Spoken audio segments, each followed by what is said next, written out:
구독, 좋아요 눌러. 안녕하십니까, 호랑말코입니다. 오랜만에 이렇게 인사를 드리는데, 제가 투꿈에 운동이나 체력 관리 관련해서 질문을 좀 부탁드린다고 글을 썼었는데 여러 선생님들이 질문해 주셨어요. 이 글을 쓴 이유는 제가 고시생 때 운동을 할 수 있는 시간이 굉장히 짧은데, 그 짧은 시간에 효율적으로 운동을 하는 방법을 나름 연구하고 고민을 했어가지고 그것을 선생님들께 좀 공유를 하고 싶어서 이렇게 영상을 찍게 되었습니다. 영상은 사실 저번에 찍었는데 이게 아이폰 오류 때문인지 다 날아가가지고 다시 또 찍으려고 했는데, 마침 수학여행을 또 가게 되는 바람에 3박 4일 동안, 그래서 이제서야 이렇게 부랴부랴 영상을 또 찍게 되었습니다.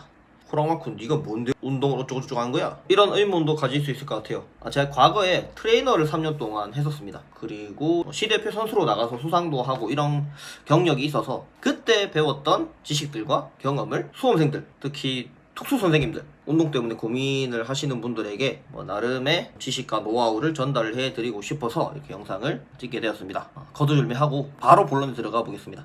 첫 번째 질문입니다. 오래 앉아있고 움직이는 방향이 좁아서인지 허리 통증이 점점 갈수록 심해지고 있습니다. 허리 통증이 특히나 공부하면서 가득 이동 동작과 해주시면 좋을 것 같습니다. 허리, 우리 몸의 중심을 담당하는 근육이죠. 코어 근육이라고 하는데, 코어 근육은 복근, 허리, 둥근, 이렇게 우리 몸의 밸런스를 잡아주고 중심을 잡아주는 것들을 코어 근육이라고 하는데, 오랫동안 앉아서 일을 하는 직장인들, 수험생들은 코어 근육이 약해질 수밖에 없습니다. 앉아있는 것 자체가 우리 몸에 아주 나쁜 영향을 끼칩니다. 추간판 탈출증 들어보셨죠? 말 그대로 척추 사이에 추간판이 있는데 그것이 이렇게 탈출해버린 거예요. 이게 우리가 흔히 말하는 디스크입니다. 우리가 흔히 디스크라 부르는 질환의 정식 명칭은 추간판 탈출증이다.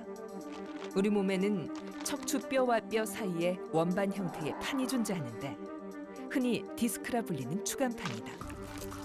이 디스크가 돌출되어서 눌리거나 터지면 다리로 가는 신경을 자극해 통증이 발생하게 된다.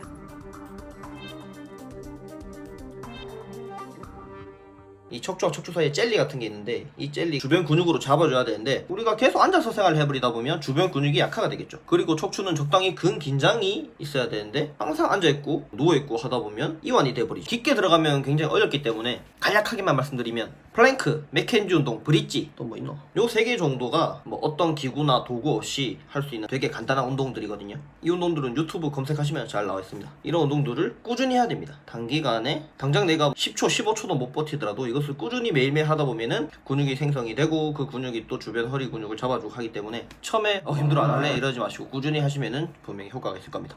운동차 공부하는데 저는 공부가 중도하고 아주 공부하는 좀 피한데 아침 집중 시간을 뺏기고 오후에는 땡볕 제이동 시간에 더워서 고생이고 공부 끝나고 많이 운동하면 힘들 것 같은데 살이 되니까 좋아요. 질문이 허리 중 언제같이 운동하기 좋을까요? 이것은 개인마다 차이가 있습니다. 공복에 운동을 하면 좋다. 한때 이게 되게 이슈가 됐었는데, 운동이란 게 우리 특수교육학이랑 비슷해요. 계속 새로운 연구 결과가 나오고 이론이 나오기 때문에 그 당시에는 그게 맞을지 몰라도 나중에는 이게 또 뒤바뀌어버린 경우가 굉장히 많습니다. 그래서 본인이 생각하기에 이게 맞다 싶은 그런 시간대를 하시는 게 정답인 것 같아요. 질문이 홈트나 생활 속에서 계단 오르내리기 등의 효과가 있는지. 효과가 있습니다. 분명히 있습니다. 굉장히 큽니다, 효과가. 기초대사량은 많이 들어보셨을 거예요. 그런데 활동대사량은 들어본 분들이 많이 없다고 생각을 합니다. 기초대사량을 말 그대로 우리가 기초적으로 정말 생활하는데 필요한 숨 쉬고 심장 맥박 뛰고 생명 유지를 위해서 소비하는 에너지, 그것이 기초대사량이면, 활동대사량은 말 그대로 활동을 함으로써 쓸 수 있는 에너지. 저도 옛날에 배울 때는 근육이 생성이 되면 기초대사량이 증가한다, 이게 이론적으로는 맞는데 그 느는 양이 굉장히 미비하다고 최근에 어떤 연구 결과를 봤거든요. 저도 실제로 기초대사량이 굉장히 적었습니다. 전문 운동선수가 아니었기 때문에 아무리 제가 선수 활동을 하고 했었어도 대사량 자체가 그때 1600, 1700밖에 안 되었어요. 그때 아무리 먹어도 살이 찌지 않았습니다. 정말 살을 찌우려고 밤에 라면 먹고 기름진 걸 엄청 먹었는데도 오히려 더 살이 빠지더라고요. 재수없어. 또 다른 예를 들면 수영선수 박태환, 그리고 미국의 마이클 펠프스 기억나시나요? 마이클 펠프스가 하루에 소비하는 대사량이 12,000kcal라고 그런 영상을 제가 봤었습니다.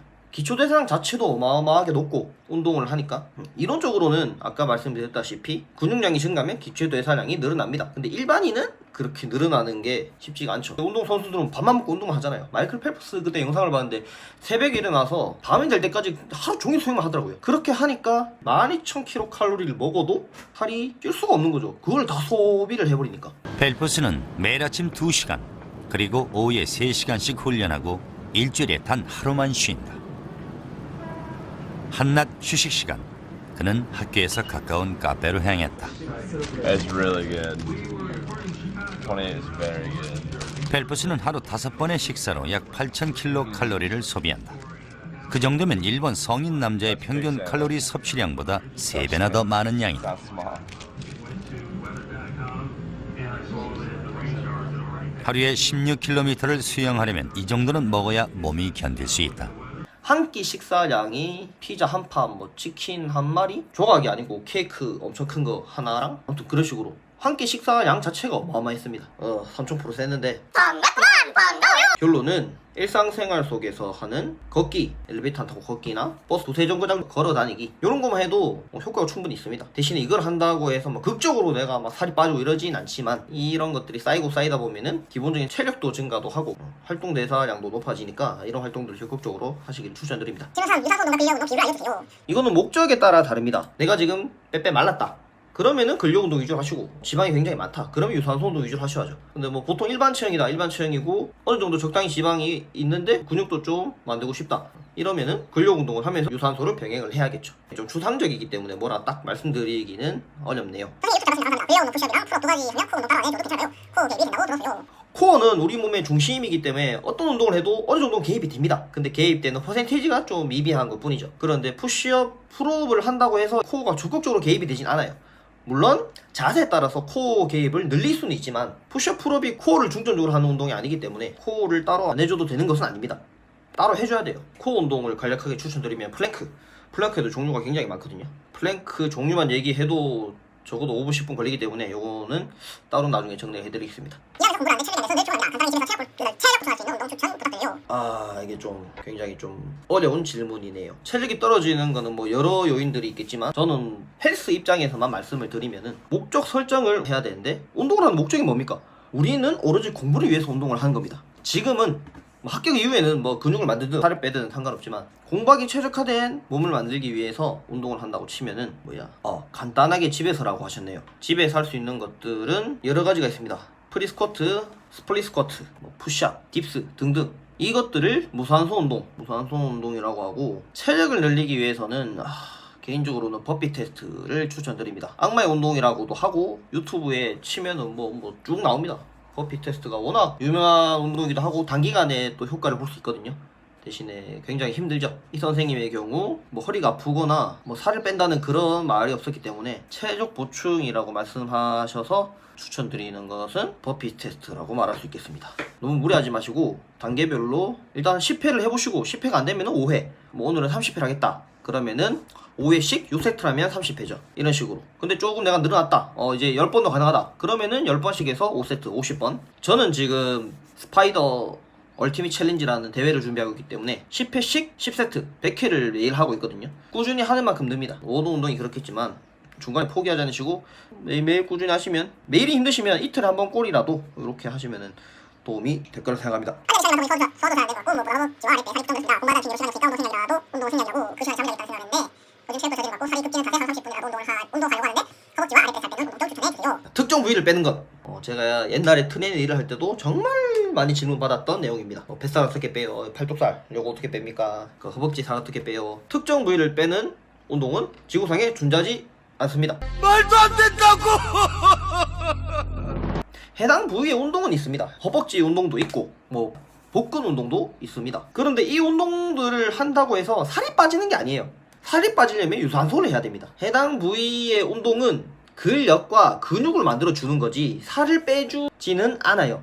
어느 정도 아주 미미하게 영향은 있는데 살을 빼기 위해선 유산소를 하셔야 되고 유산소를 하면서 무산소, 뭐 쉽게 말해 웨이트 트레이닝 이것을 같이 하면은 시너지 효과가 나서 효과가 더 증가가 됩니다. 어느 한쪽만 하면은 안 돼요.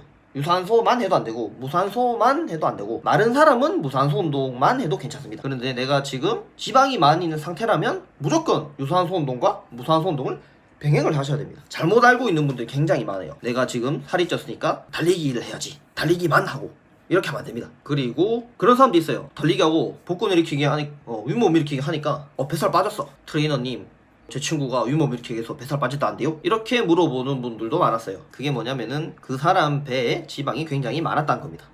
다른 부위보다. 살을 빼면은 전체적으로 지방이 빠지는데 지방이 많은 부분부터 먼저 빠지겠죠. 팔뚝살이 많은 사람은 팔뚝살이 먼저 빠지겠고, 뱃살이 많은 사람은 뱃살부터 먼저 빠지겠죠. 얼굴이 살찐 사람은 얼굴부터 빠지고, 사람마다 빠지는 부위가 다 다릅니다. 왜냐면은 지방이 분포된 부위가 다르기 때문에. 저도 지금 뱃살이 굉장히 많이 나왔는데 제가 살을 빼면은 배가 가장 먼저 빠지겠죠.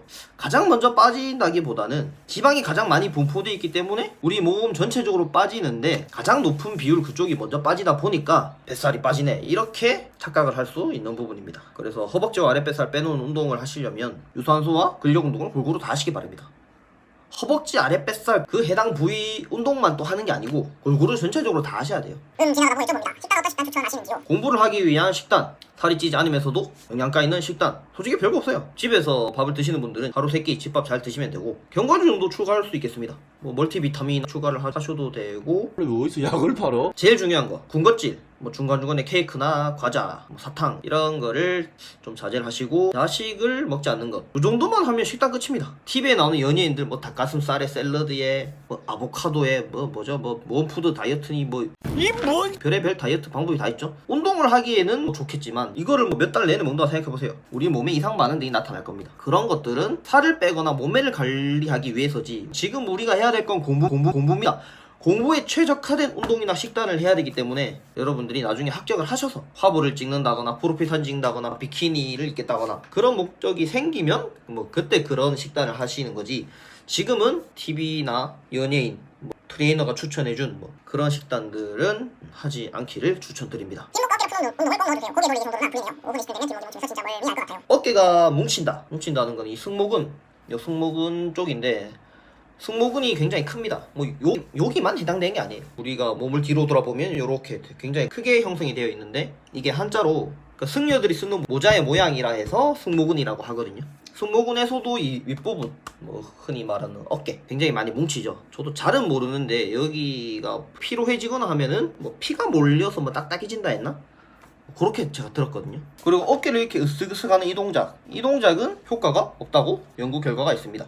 어깨를 풀어주는데 굉장히 효과적인 영상을 제가 링크를 했으니 그것을 보고 따라하시면 도움이 될 것 같습니다. 커피 테스트를 하고 싶은데 유튜브에 많이 올라온 제 자신의 자세는 집에서 진골이 있어도 자세히 잡지 못했잖아요. 최대한 많은 자세를 한다고 생각하고 그냥 해도 되는 거죠. 괜히 운동하느니 못한 결과가 올까 봐요. 운동을 하는데 자세는 호흡과 더불어 굉장히 중요합니다. 그런데 버핏 테스트는 그렇게 난이도 있는 운동이 아니라고 생각을 하거든요, 개인적으로. 가장 초보자 단계, 여성분이나 뭐 어깨가 안 좋거나 그런 분들은 가장 초보자 단계부터 일단 한번 해보세요. 해보시면은 그렇게 어렵다고 생각이 들지 않으실 겁니다. 좀 숙련자들이 하는 발을 뒤로 뻗는 동시에 푸시업을 하고 올라오면서 제자리에서 30cm 이상 점프를 하고, 이 동작은 연달아 하면은 손목이나 어깨 부상 위험이 있지만, 땅을 짚고 천천히 오른발 왼발 뻗었다가 다시 또 뭐 왼발 오른발 천천히 점프도 하지 않고 이렇게 그냥 일어서서 만세하는 거, 이거는 내가 딱히 몸에 이상이 없다면은 크게 무리가 없는 동작들이거든요. 아니면 뭐 어디 휴대폰 올려놓고 거기서 영상을 찍어서 보시는 것도 괜찮은데, 버핏 테스트 가장 낮은 단계는 어린아이들도 할 수 있는 정도로 수준이 낮으니까